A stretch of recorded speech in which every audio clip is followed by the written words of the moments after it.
Before I start talking about this van vault in particular, I just want to push a bit of information about a petition at the moment. It's the November campaign. Roughly every 23 minutes in the UK, a tradesman has their tools or vans stolen. The laws against this are not very strict and criminals are getting away with it, and there's nothing stopping them from doing it in the first place. The fine at the moment I think is about 60 quid, and for stealing hundreds or even thousands of pounds worth of trade equipment or van, that's not really much of an incentive for them to stop.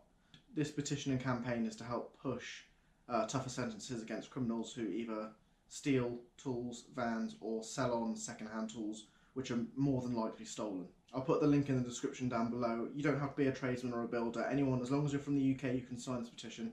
We need to get to 100,000 signatures, and as this video is being recorded, I think we're about 35,000, so we're over a third of the way there. We just need that extra push to get more people known, so hopefully this video will raise a bit of awareness. So yeah, I think I might as well start my annual blog. I don't do these very often. I think I tried to go a little bit onto the sort of blog lifestyle thing with me moving in, but that wasn't really catching on. So I won a competition last week from Van Vault and PB Plumber. They set up together to help push the campaign for November, and I won. And I won this Van Vault 3, brand new, high spec. Breaking into vans these days, unfortunately, is not that difficult. There are people getting into it with just a crowbar or even a wrench or a screwdriver. It's not...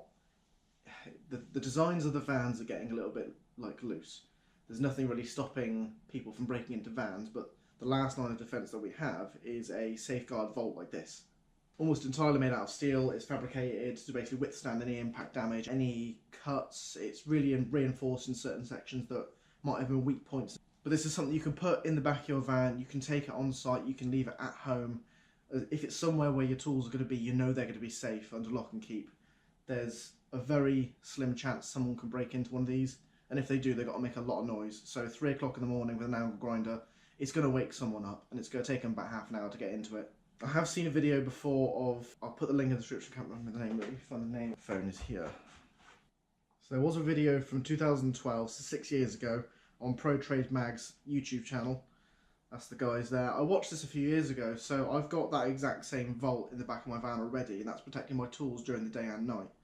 And it didn't seem like they could get into it, but that was a lower model. This is a higher model, so I really think no one can get into this. I haven't yet seen any testing of people trying to get into it, or I've actually seen very little evidence of people actually successfully breaking into these without having to cut a huge chunk out of it, which is very unlikely to happen. So as you can see already, it's got a little slide at the bottom. It's the same size as a Van Vault 2. It looks like it's a little bit taller.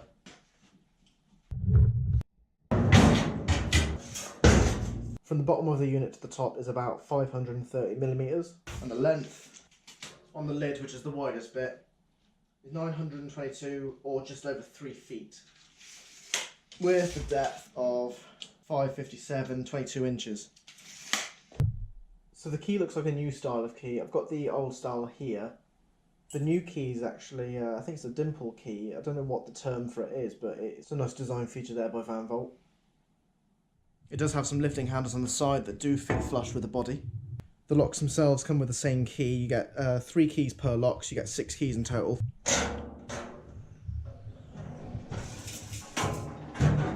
The lock itself is an integrated 70mm disc lock. You just see it working there. There is a really big reinforced section here, and I can't figure out for the life of me what it's for. It's got the Van Vault emblem pressed on the inside. It sort of sticks out about 15mm, but there's nothing on the top. So I don't know if this is just a reinforced plate in here so no one can cut through the top. I'll do a little bit more research and see what I can find out about that.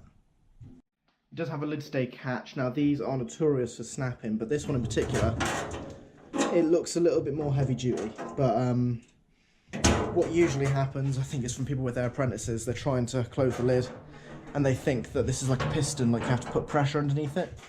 So they keep pushing that, they don't realise that this here is actually stopping it. I do think this shouldn't be black. I think this should be a different colour, maybe red or blue or something, so it stands out. Otherwise, when you're looking at it from here, you can't really see it. It matches with the lid. So if people are trying to shut this, they might not realise what it's for. So maybe a different colour for that. So another thing with this internal sort of piston slow lid release, I don't know what it's called. See if I can find it. Doesn't say what that's called. But I think it's just to slow the lid down if it were to drop or open really quickly. So if I've got one hand free like I've got now, I'm holding the camera with the other hand. Release the lid stay, and if I let go, this giant metal lid should just slam down. But because it's got that little piston, it's a little bit softer. I don't know if that helps or not.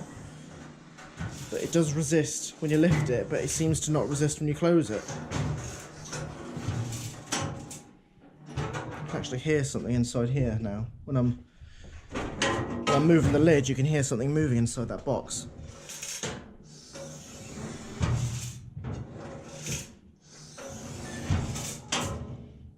Not sure about that. So there is a reinforced top to this. Usually van vaults, they are squared.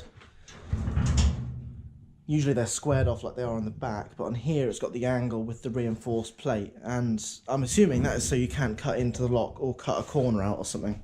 So that looks like more of an improved design from the previous models of van vault. Should note as well, this is on a roller trolley, so this isn't involved with the van vault, so where the yellow stops is where your van vault stops.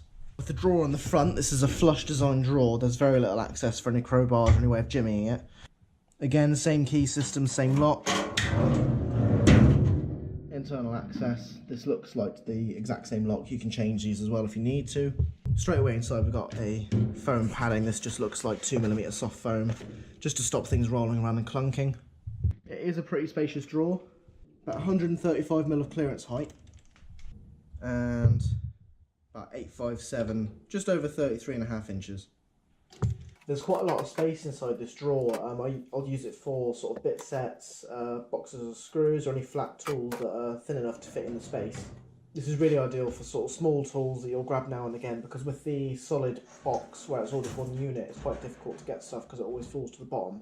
In the top section of the van vault, I can fit I think it's a Sustainer 4, quite comfortably in there, along with loads of other tools. You can just see I'm jamming loads of tools in there right now and not having a problem fitting them in.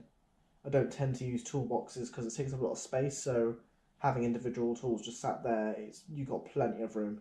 I was tempted to get a Van Vault 4 a while ago, which is the largest one they sell, and I really don't think I need that space anymore. There's perfectly enough space in this one. So that's the basics of this Van Vault 3. There's not really much to go over apart from it's a really solid constructed box. This is going to definitely save my tools one day. Unfortunately, living in that fear of knowing that one day my tools will be a target. So it's nice to know that I'm prepared for when that time comes. If yourself you're in the trade or in construction, I'd definitely consider getting a Van Vault. There's plenty of other brands, but Van Vault's one I trust. They produce a lot of very high quality tools and boxes, so definitely give them a look on their website. I'll put that in the description as well. But yeah, definitely consider signing that petition, sharing it around. You can share the link on your Facebook, your Instagram, your Twitter. Just let more people know about it. Tell your bosses, tell your colleagues, tell your friends. The more the merrier, honestly. The quicker we get to 100,000 signatures, the better chance we have of changing the law to help save our tradesmen. As for me, that's done now, so if you have any questions or any queries about Van Vault themselves or any products they sell, do let me know in the comments down below. I'll be sure to answer them as best as I can.